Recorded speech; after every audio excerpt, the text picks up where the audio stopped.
In the closing months of the First World War, as Europe's trenches sank into silence and America's soldiers began their long journey home, a man named John T. Thompson sat in a dim office at the Auto Ordnance Corporation in Cleveland, Ohio, staring at a set of blueprints.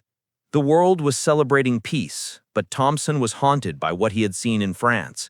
Men dying in the mud because their rifles were too slow, too clumsy, too jam-prone to survive the chaos of close combat. He had made a promise to himself. He would build a weapon that could sweep the trenches clean in seconds. He called it a trench broom. Thompson was a career ordnance officer, a man of precision and obsession. He had overseen small arms production for the U.S. Army during the Great War, but what he wanted now was something entirely new, a compact automatic weapon firing the heavy .45 ACP cartridge used by the Colt 1911 pistol. His idea was radical, an automatic machine pistol that could fit in a soldier's hands, bridging the gap between a rifle and a handgun. With the help of a few engineers and investors, he began building prototypes. By 1919, the war was over, but the weapon was ready. It was elegant and deadly, a marvel of machined steel and walnut, capable of firing 800 rounds per minute. Thompson called it the submachine gun, the first of its kind in the United States. But with peace declared, no army wanted it. The Pentagon had warehouses full of rifles, and Congress had slashed the defense budget to the bone. There was no appetite and no funding for new weapons of war. So Thompson turned to the only market left, the civilian one. Auto Ordnance began selling the gun to police departments and private buyers. The first model, the M1921, cost an absurd $200, roughly the price of a used car. It was marketed as the Annihilator, a name that made police uneasy, but caught the attention of a different clientele entirely. Across America's cities, a new kind of war was brewing, the war of Prohibition, of gangsters and bootleggers, of Al Capone and his rivals turning the streets of Chicago into battlegrounds. When the first Tommy guns appeared in the hands of mobsters, the newspapers had their story. Headlines screamed of machine gun massacres and Chicago typewriters. The weapon's staccato bark echoed through alleys and speakeasies, becoming synonymous with organized crime. By the late 1920s, the Thompson was infamous. The public saw it not as a soldier's tool, but as a gangster's toy, a symbol of chaos, power, and bloodshed. John T. Thompson hated what his invention had become. He had envisioned soldiers sweeping through trenches, saving lives through speed and precision. Instead, his gun was mowing down police officers in city streets. In interviews, he defended his work. The weapon is neither good nor evil. It is the man who wields it that determines its purpose. But history was writing a different story. Through the Great Depression, thousands of Thompsons sat unsold in warehouses. The U.S. military still refused to adopt them. The Army's generals, raised on bolt-action rifles and cavalry charges, saw no use for a gangster gun. The Marine Corps experimented with it briefly in Nicaragua, finding it useful in jungle skirmishes, but budgets were tight and logistics tighter. For a time, it seemed the Tommy gun would vanish, a curiosity of a violent age, a weapon with no war to fight. Then came Europe's descent into madness. In 1939, when Germany invaded Poland, the world realized that the next war would not be fought like the last. Blitzkrieg had made the bayonet obsolete. Armies moved faster, fought closer, and hit harder. Britain, desperate for any arms it could find, turned to American manufacturers. Through the Lend-Lease program, the British government ordered thousands of Thompsons. When British soldiers first uncrated the guns in 1940, they laughed. The weapon looked absurd, short, heavy, and wrapped in polished wood, with a drum magazine like something from a gangster movie. Many called it the Chicago piano, but laughter turned to respect in the alleys of Dunkirk, where small British detachments used Thompsons to cover retreats, spraying German patrols at point-blank range. A single burst of .45 caliber fire could stop a charging enemy in his tracks. The gun that once terrified police in Chicago now saved soldiers on the beaches of France. Meanwhile, in America, the military finally began to reconsider. The world was sliding toward total war, and the United States could no longer afford pride or prejudice. The Army ordered new simplified versions, the M1928A1 and later the M1A1, stripped of luxury finishes, optimized for mass production. At last, after 20 years of obscurity, the Thompson was going to war for the purpose it was built for. In the spring of 1941, as crates of freshly milled submachine guns left factories in Connecticut and New York, an auto ordnance inspector wrote in his notebook, "Funny, they used to call it a criminal's weapon. Now they call it freedom's tool." In cities across America, workers, many of them women, filed and polished the same parts once built for gangsters. Their hands turned raw against cold steel, assembling weapons for men they would never meet. Each stamped receiver, each checkered grip, each barrel was a whisper of industrial redemption. The Tommy gun was coming back, not to the speakeasies of Chicago, but to the deserts of North Africa, the mountains of Sicily, and eventually the hedgerows of Normandy. It had taken 2 decades, 2 worlds, and 2 wars for John T. Thompson's invention to find its destiny. It was no longer a relic of the Roaring Twenties. It was a weapon reborn, an American icon forged in guilt, waiting for a battlefield that would finally justify its creation. And when that battlefield arrived, the world would learn what the men who faced it already knew. The Tommy gun was not a toy, not a relic, and certainly not a joke. It was the sound of America coming to war. When the United States finally entered the war in December 1941, the Thompson submachine gun went with it, not as an experiment, but as a symbol of resolve. Across the Atlantic, German officers had already studied it from captured British examples. To them, it was crude and outdated. Heavy, expensive, and chambered for a slow, pistol-sized bullet, it seemed a weapon built for the wrong century. In comparison, the sleek German MP40, with its folding stock and controllable 9mm rounds, appeared the very image of modern warfare. German soldiers joked that the Americans were bringing gangster guns to a soldier's fight. That laughter would fade quickly. The first real meeting between the 2 weapons came in the burning sands of North Africa, 1942. When American troops of Operation Torch landed in Algeria and Morocco, they carried the Thompson into combat for the first time. The M1A1 version, simplified, rugged, its wood darkened with oil and dust, fit easily in a jeep or a paratrooper's pack. Its .45 ACP rounds moved slower than the German 9mm rounds, but each hit with devastating force. In the alleys at Algiers and the ruins of Oran, the Tommy gun spoke its new language: close, brutal, unrelenting. Reports filtered back from the front. At first, U.S. officers complained of the Thompson's weight, 10 pounds of steel and walnut. But the infantrymen who used it in ambushes and house-to-house fighting swore by it. "It's like having a fist made of thunder," one sergeant wrote home. In the confines of desert villages, the heavy bullets shattered masonry, punched through car doors, and dropped enemy soldiers instantly. The gun's deep, throaty roar, distinct from the sharper chatter of German submachine guns, became the soundtrack of close combat. The Germans soon learned to fear that sound. Wehrmacht patrols moving through the narrow streets of Kasserine or Gafsa began to recognize it, the low, hammering pulse of a .45 caliber burst echoing off stone walls. After the battle, German prisoners described the Thompson with an uneasy respect. "We thought it was a toy, but when it speaks like a cannon." By the time the Allies pushed into Sicily in July 1943, the Thompson had found its purpose. The island's ancient towns, with their tight alleys and staircases, were a labyrinth where rifles were useless. The paratroopers of the 82nd Airborne and the Rangers who scaled the cliffs at Gala carried Thompsons slung across their chests, drums and box magazines rattling.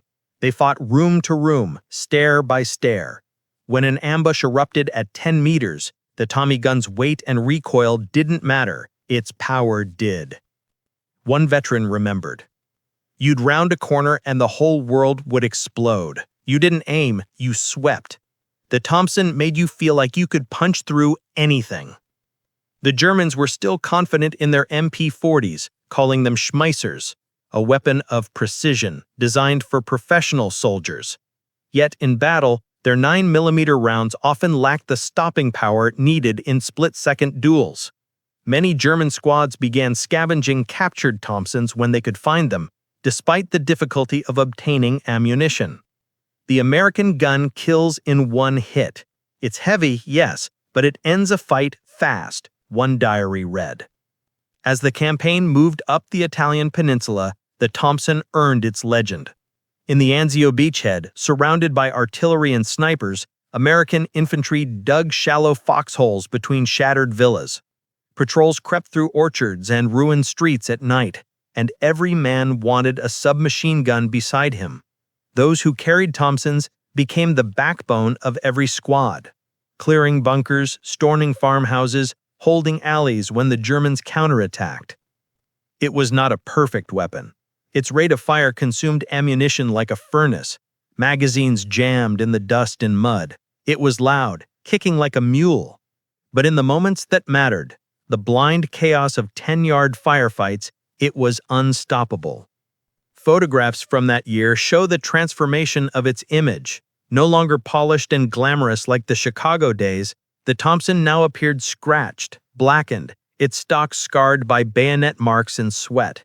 It had become a soldier's weapon, ugly, practical, necessary. The men who carried it didn't see a gangster's gun anymore, they saw survival. By the end of 1943, as Allied troops prepared for the invasion of France, the Thompson had earned respect even from those who mocked it. In the bars of Naples, where American and British soldiers drank side by side, you could hear the shift in tone. The British Tommies who once laughed at the clunky American weapon now called it a bloody lifesaver. German prisoners no longer smiled when they saw it. In an interview decades later, a German veteran recalled his first encounter. It was near Salerno. We ambushed an American patrol at close range. They turned on us with these short guns. I thought they were gangsters. The sound was deep, like a growl. In a few seconds, it was over. After that day, we stopped laughing. The Thompson had crossed a threshold. It was no longer the relic of a forgotten inventor or a symbol of criminal America. It had become something far older and simpler, the tool of a soldier in a desperate world. By late 1943, shipments of new Thompsons, 500,000 strong, flowed across the Atlantic, stacked in wooden crates marked U.S. Army Ordnance Department. They were heading toward the next great crucible, the beaches and hedgerows of Normandy. There, the laughter would stop for good. The Germans had mocked the Tommy gun for its weight, its simplicity, its American bravado. Soon they would hear its voice not in propaganda reels, but in the mist and smoke of France, tearing through the walls and hedges that shelter them. The Tommy gun's true war was about to begin. At dawn on June 6, 1944, the sea off Normandy looked like a machine built by gods and mortals together. 6,000 ships, nearly 160,000 men.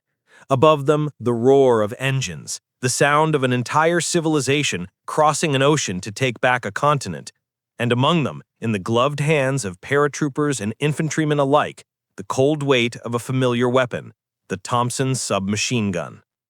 For 2 decades, it had been waiting for its purpose. Now, it had found it. When the first waves of paratroopers from the 82nd and 101st Airborne Divisions dropped into the dark fields of Normandy, many of them hit the ground tangled in parachutes, scattered miles from their drop zones. The countryside was not the open farmland the planners in England had imagined. It was a fortress of nature. Normandy's bocage country was a labyrinth of earthen banks and tangled hedges 3 meters high, their roots as old as the Roman Empire. Every field was a walled cage. Every bend in a dirt road was a perfect kill zone. Within hours, the Germans understood what they had. The Wehrmacht and SS Panzer divisions turned those hedgerows into murder holes, positioning machine guns and snipers behind the thick vegetation. American riflemen quickly learned that their long M1 Garands were nearly useless at such short ranges. Battles weren't fought at 200 yards. They were fought at 10, sometimes 5. A hedge separated you from an enemy you could hear breathing. This was where the Thompson came alive. Its short barrel and compact frame made it perfect for fighting in the confined, twisting lanes of Normandy. Its .45 ACP bullets, slow but massive, chewed through foliage and wooden fences, punching through the earthen banks where rifle rounds deflected harmlessly. The gun's deep, percussive sound, more of a growl than a crack, became the voice of the American advance. In one after-action report from the 29th Infantry Division, an officer wrote, "The Thompson is the best friend a man can have in the hedgerows. You pull the trigger and it doesn't miss, it doesn't think, it just clears." To a soldier crawling through the mud with sweat in his eyes, that reliability meant everything. The Thompson's heft, so often mocked, made it stable in full auto bursts. Soldiers would fire in short, brutal rhythms. 3 rounds, 4, move forward, duck, reload. The weapon wasn't just a firearm, it was instinct turned into steel. In Carentan, Saint-Lô, and Calmont, entire platoons fought for hours over a single hedgerow line. The Germans would dig in behind the earthen mounds, waiting for Americans to cross open gaps, then unleash torrents of MG-42 fire. The only way to survive was to get close, too close, and kill fast. That was the Thompson domain. Paratrooper accounts describe moments of utter chaos. "You could see their breath in the bushes," one recalled. "You didn't aim, you just swung the Thompson towards the sound and let it talk." The Germans, who had once sneered at the Gangster gun, began to whisper about it. Its heavy rounds tore through helmets, timber, even the trunks of apple trees. A captured German NCO later told interrogators, "We thought the Americans were fools for carrying such big guns. Then we met them in the hedges. The .45, it doesn't wound, it kills." The brutality of the bocage country turned the Thompson into an extension of the soldier's will. The weapon was more than machinery. It was a heartbeat, a lifeline. In the suffocating green tunnels of Normandy, its rhythmic thump echoed like a pulse beneath the chaos. The Rangers and paratroopers began to modify their tactics around it. 2 men would advance, one with a rifle, one with a Thompson. The rifleman covered distance, the Thompson man cleared corners. It was the perfect balance of reach and reaction. Commanders noticed that small units with more submachine guns were surviving longer. By late July, ordnance officers were begging for more shipments. Even the enemy tried to adapt. German troops scavenged every captured Thompson they could find, calling it Die Chicago Maschine. They loved its stopping power, even if ammunition was scarce. Some SS officers issued orders to keep any captured Thompsons for elite troops only. But the real test came during the breakout from Saint-Lô in late July 1944. After weeks of stalemate, the U.S. Army unleashed a massive bombardment, 3,000 aircraft pounding German lines to dust. When the smoke cleared, the infantry surged forward through the shattered hedges. The fighting that followed was close, confused, and vicious. Houses, barns, even animal pens became fortresses. The Thompson ruled this world of splinters and dust. One after another, German strong points fell, not to tanks or artillery, but to small squads armed with submachine guns and grenades. The Tommy gun, born in Chicago alleys, was now the king of the hedgerows. A veteran of the 2nd Ranger Battalion later summed it up. When it was that close, when you could smell the man you were fighting, the Thompson made the difference between life and death. You could feel the gun talking through your arms, like it wanted to live too. By August, as Allied forces pushed through Avranches and toward Paris, the Thompson's reputation was sealed. It had gone from ridicule to reverence in the space of a few bloody weeks. German officers now ordered their men to avoid close combat whenever possible. American firepower in the hedgerows was simply too overwhelming. The irony was not lost on those who had carried it since North Africa. The weapon once mocked as a relic of gangsters had become the instrument of liberation. It had torn open the heart of Hitler's fortress, hedge by hedge, field by field. In captured diaries found after the battle, German soldiers wrote with grim respect, "The Americans fight like devils. The shotguns, terrible. You hear them, and you know the fight is lost." By the time the hedgerows lay behind them, the men of the U.S. Army no longer doubted the worth of the Thompson. It was heavy, awkward, temperamental, But when you kicked open a barn door and hell came rushing out, it was the only friend you wanted. In the green silence after battle, when the smoke drifted over the broken earth and the cicadas began to sing again, the Thompson lay across tired knees, warm and slick with sweat and oil. It had come a long way from Chicago, and in the blood and mud of Normandy, it had earned the one thing it had always been denied: respect. By the fall of 1944, the Thompson had become as much a part of the American soldier's silhouette as the steel helmet or the muddy boots. It was the symbol of the infantryman who moved fast, fought close, and lived by seconds. But behind its legend, a quiet transformation was underway. War was changing again. The same industrial power that had turned the Thompson into a global weapon was now forging its successor. Factories back home were no longer crafting finely machined walnut and steel. They were stamping and welding by the millions. The Army needed more guns, cheaper, lighter, easier to produce. The answer came in the shape of a crude, almost ugly replacement, the M3 grease gun. Made from pressed metal and simple parts, it cost less than $20 to build, barely a tenth of the cost of a Thompson. Soldiers laughed at it at first, calling it a toy, just as the Germans had once mocked their own gun. But the math of war had spoken. Still, on the front lines, few men willingly gave up their Thompsons. They trusted its weight, its bite, its rhythm. It was a weapon they knew, one that had kept them alive through the nightmare of Normandy and the mud of Italy. Many refused to trade it even when ordered. As one corporal wrote in his diary, "They can keep their tin toys. My Tommy has seen me through." In the forests of Belgium, that loyalty would be tested. December 1944, the Battle of the Bulge. Snow fell thick over the Ardennes as Hitler launched his final desperate counteroffensive. The forests swallowed entire armies. White fog hung between the trees and temperatures plunged below freezing. American lines buckled under the surprise assault. Units were cut off, surrounded, fighting for survival in a landscape where the enemy could appear from behind any drift of snow. In the town of Bastogne, the 101st Airborne dug into frozen cellars and foxholes. Supplies ran low. Artillery thundered without end. In that kind of war, cold, close, claustrophobic, the Thompson once again became indispensable. Soldiers wrapped socks around their gun barrels to keep out ice. They fired short bursts, the heavy .45 slugs cutting through smoke and snow alike.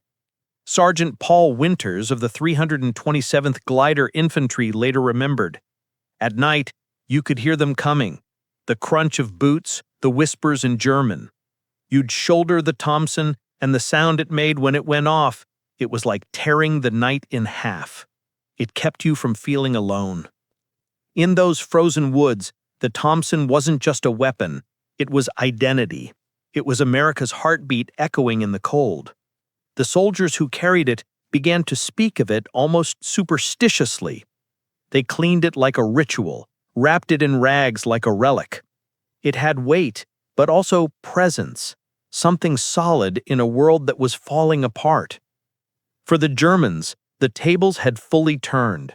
Where once they had mocked the gangster gun, now they scavenged every one they could find. In Bastogne, captured American Thompsons were prized possessions, reliable in the cold, brutal in the fight.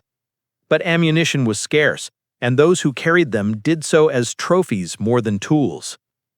As 1945 dawned, the Allies rolled eastward. The Thompson led the way through shattered French towns, across the Rhine and into Germany itself. In the ruins of Cologne, American infantry fought house to house, stairwell to stairwell. Civilians huddled in basements as the deep, rhythmic bursts of the Tommy gun reverberated through stone corridors. Its sound was no longer foreign. It was the sound of inevitability. But even as it reached its pinnacle, the Thompson was beginning to fade. The logistics officers hated it. It was heavy, expensive, and used bulky ammunition that strained supply lines. The new M3 could be made by unskilled workers in a fraction of the time. The Army was modernizing, preparing for wars of movement and scale, not the intimate brutality of the hedgerows. And yet, on the front, sentiment refused to yield to economics. In April 1945, as American forces pushed toward the Elbe River, a war correspondent snapped a photograph that would become one of the most enduring images of the European campaign. It showed a young private sitting on a stone wall, helmet tilted back, cigarette hanging from his lips, and his Thompson across his knees. Behind him, the horizon burned. That photograph was published in Life magazine under the caption, "The War Machine's Shadow." It captured something more than victory. It was exhaustion. It was the human cost carved into the steel of the gun that had come so far. By the time Germany surrendered on May 8, 1945, over 1.5 million Thompsons had been produced. They had fought in every theater, from the jungles of the Pacific to the snows of the Ardennes. They were heavy, outdated, and utterly irreplaceable in the hearts of the men who carried them. Many soldiers kept their Thompsons after the war, illegally, sometimes secretly. They brought them home wrapped in blankets, stored them in attics and basements. For them, the weapon wasn't a souvenir. It was a memory, a promise kept between man and machine. In those last months of the war, when victory was finally certain, the Thompson's shadow stretched long. It had been born in frustration, mocked in peace, and baptized in blood. Now it watched silently as the industrial age it had ushered in consumed even itself. In the dying winter of 1945, as columns of American troops marched through ruined German towns, the Thompson's distinctive shape hung from 1,000 shoulders. The same weapon once wielded by outlaws and smoky speakeasies was now carried through the gates of Buchenwald in Dachau, symbols of freedom entering the darkest places on earth. And in that contrast lay the truth of its legacy. A gun born in the chaos of one world had become the hammer of justice in another. It was no longer just a weapon of war. It was a witness. When the guns of Europe finally fell silent in May 1945, the soldiers who had carried the Thompson found themselves in a new kind of quiet, one that felt almost alien. The thunder of artillery was gone, replaced by the sound of boots on cobblestones, of children emerging from cellars, of wind moving through ruins that stretched for miles. And in their hands, still slung across their shoulders, was the weapon that had taken them from the beaches of Normandy to the heart of Germany, the Tommy gun. They called it a lot of names: the chopper, the Chicago typewriter, the trench broom. But among the men who had fought with it, it wasn't a novelty or a joke anymore. It was a memory made of steel. In the weeks after VE Day, when the U.S. Army began collecting weapons for storage and shipment home, soldiers lined up to hand in their Thompsons. Some did so with a shrug, others with quiet reluctance. One officer remembered how the men hesitated at the depot gates, fingers tracing the walnut grips one last time before placing them on the pile. It felt like saying goodbye to a friend, he said. For many, the friendship was too strong to sever. Across Europe, men smuggled their Thompsons home, hidden in duffel bags, under spare clothes, disassembled into pieces small enough to fit between ration tins. In attics and basements across America, the guns slept for decades, gathering dust but never forgotten. The weapon itself, meanwhile, refused to die. It went on serving in conflicts across the world: Korea, Vietnam, even in colonial wars fought far from where it was born. French paratroopers carried it in Indochina. British commandos used it in Malaya. Chinese guerrillas fired it against the Japanese, then against each other in their civil war. Wherever freedom or power was contested in the 20th century, the Thompson appeared, its heavy rhythm echoing through jungles, deserts, and city streets alike. But its legend was not only written in war. Back home, Hollywood rediscovered the Tommy gun. In post-war films, it was reborn not as a tool of liberation, but as an icon of the American underworld once again. Actors like James Cagney and Humphrey Bogart shouldered it with grim elegance, their black and white silhouettes conjuring both fear and fascination. Audiences gasped at the bursts of fire that once saved men in Normandy, now spilling across movie screens. The same sound that had cleared hedgerows in France became the rhythm of crime thrillers and noir fantasies. Yet for veterans, that image always felt hollow. To them, the Thompson wasn't a gangster's toy. It was a companion from another life. When they watched the movies, they didn't see Chicago or Prohibition. They saw the faces of their squad mates, the hedgerows, the snow at Bastogne, the smell of cordite and earth. For them, the sound of the Thompson was not entertainment, it was remembrance. In 1962, during a veterans reunion of the 29th Infantry Division in Virginia, a journalist noticed an elderly man in the corner of the hall holding a weapon wrapped in oiled cloth. It was a well-used M1A1 Thompson, its metal scarred, its stock cracked. The man said softly, "She was with me in Saint-Lô." Then he added, "They told us to turn them in. I never could." As the decades passed, the Thompson transitioned from weapon to relic, from relic to legend. Museums displayed them behind glass, polished to a dull shine. Collectors hunted for originals stamped Auto Ordnance, Bridgeport, Connecticut. Filmmakers recreated its sound with obsessive precision, knowing audiences would recognize it instantly. Even modern soldiers, generations removed from World War II, could identify its distinctive profile. The world changed around it. Jet aircraft replaced propellers, missiles replaced guns, warfare moved to the digital age, but the Thompson remained. It represented something primal and unchanging, the struggle of men fighting close enough to look each other in the eyes. By the time the last of the World War II veterans began to fade from the world, the Tommy gun had taken on a different kind of immortality. It was not simply the weapon of a generation, it was the echo of one. In a museum overlooking Omaha Beach, there stands a glass case with a single Thompson inside. The wood is darkened with age, the barrel is scratched and dulled. A small plaque reads, "Thompson submachine gun, Cal 45 ACP. Carried by Sergeant Daniel O'Malley, 29th Infantry Division, Normandy, June, August, 1945. She was loud, she was heavy, but she brought us home." Visitors stand in silence before it, not because it is beautiful, but because it is real. It is the shape of courage made tangible. The weapon's journey from the alleys of Chicago to the hedgerows of France, from the hands of outlaws to the hearts of soldiers, mirrors the journey of a nation that learned what its power could do and what it could cost. The Tommy gun did not win the war alone. It was one tool among thousands in the vast machinery of victory. But in the chaos of battle, in the dust, in the rain, in the snow, it gave men a kind of confidence no statistic can measure. It made them believe they could survive another hour, another field, another day. And perhaps that belief, as much as bullets or bombs, was what won the war. Today, when historians and collectors speak of the Thompson, they speak with a mixture of awe and affection. It was never perfect, too heavy, too slow, too expensive, but it had something that numbers can't explain. It had character. It had soul. Born in peace, forged in crime, baptized in war, the Thompson became the weapon of both destruction and deliverance. It was America's paradox made metal.